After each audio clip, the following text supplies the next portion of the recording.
everyone, this is GFrom bringing you my 10th video game review, which is Tomb Raider for the Sony PlayStation. Pay attention folks, this is gonna be an adventure.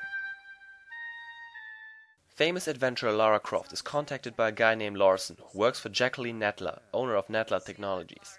At her request, Lara sets out on an expedition to recover a mysterious artifact called the Scion in Peru. Soon she learns that this is only a fragment, and a man called Pierre Dupont is out to collect the other two pieces in Greece and Egypt. It turns out that Nadler once was ruler of Atlantis, and with the power of the Scion, she attempts to restore her former power. It is up to Lara Croft to stop her. Tomb Raider is a third-person action-adventure with heavy emphasis on puzzle solving. The game has 15 levels divided into 4 settings: a tomb in the mountains of Peru, an ancient monastery in Greece, a temple in Egypt, and finally the Great Pyramid of Atlantis. On your way you have to find certain artifacts and keys in order to progress. Interaction with the environment is a very important element of the game. The puzzles you have to solve vary from pulling certain levers in the right order to collecting several keystones. As you progress, the jumps you have to master become very tricky and require timing and patience to avoid falling to your death. Of course you'll face a lot of enemies. Most of them are animals like lions and crocodiles, but eventually you have to fight creatures, mummies and dinosaurs. Awesome! There are some human enemies, but only a handful. When you start you only have 2 pistols with unlimited ammo. Later you get a shotgun, dual magnums and dual Uzis. You'll find ammo all over the place. To restore your health you collect small and large medipacks. Secrets, which give you extra items, are located throughout the levels, but collecting those are optional. Saving is done by finding these blue crystals, which are very rare in some stages.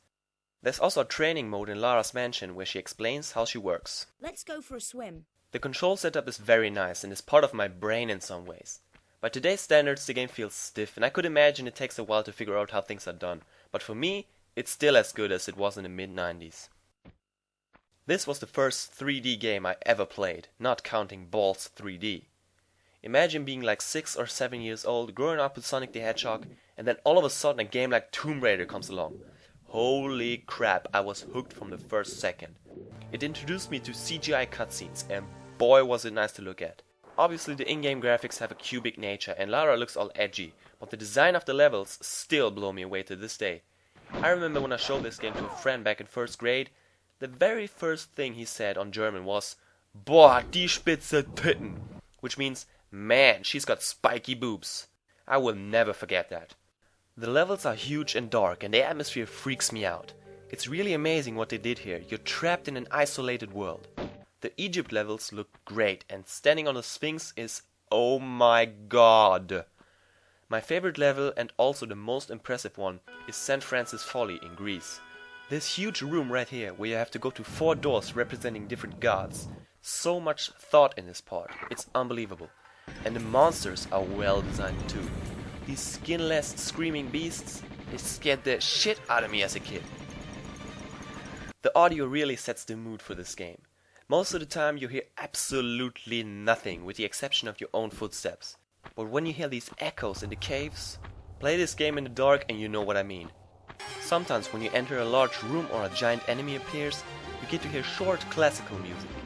But really good kick-ass classical music. It gets you pumped, excited, or gives you this wow effect. It varies from beautiful melodies to "I'm gonna shoot those things in the face" music. I love the music, it only plays when it's necessary. The main theme song is one of the most recognized songs in history, and for good reasons. I think the voice acting is really good as well. Too bad Lara's voice in this game left after this one. But do you want to know the best part about the soundtrack? You can hear it in your CD player! It even plays the cutscenes and dialogue. How bored could I have been to put this thing into my CD player? A team of 6 people from Core Design began their work on Tomb Raider in 1993, but the game was not released until November of 1996 for the Sega Saturn, and 1 month later for the PlayStation and MS-DOS. First the character was gonna be a guy, but they didn't want to make an Indiana Jones clone, so they gave the character a pair of spiky boobs, and whoops, it was a woman. The game was praised by critics for its revolutionary graphics, inventive gameplay, involving storyline and atmospheric soundtrack. Sales were out of this world and contributed much to the success of the PlayStation, although it was first released on the Saturn. It was even one of the first games in the Platinum series. In 2007, this game got a remake, which is called Tomb Raider Anniversary.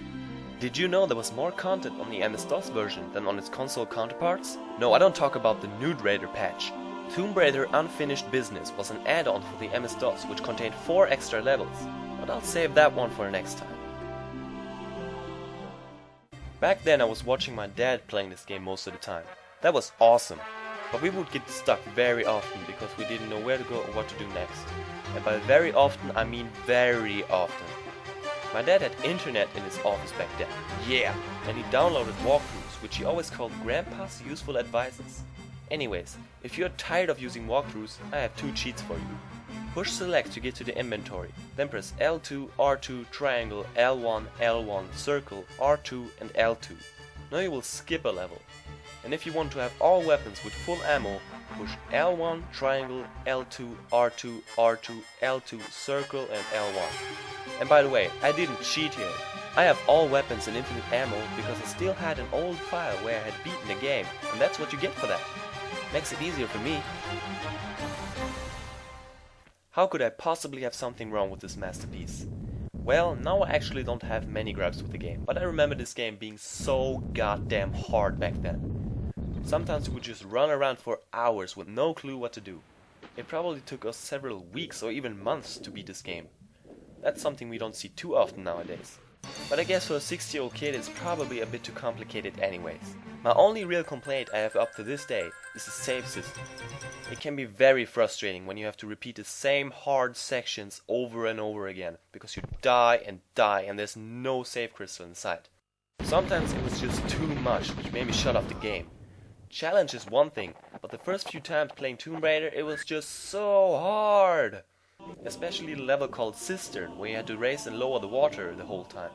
Even in 2010, this is still a pain in the ass and my most hated level next to Natla's Mines. Here you have no weapons and it just takes years to figure out where to go. I have nightmares about this level. This game changed my world. Like I said, it was the first 3D game I ever played, and I still remember the first time I saw a wolf running at me. The graphics were so realistic, believe it or not, that's what I said, and the worlds were massive. I really liked the creative puzzle elements.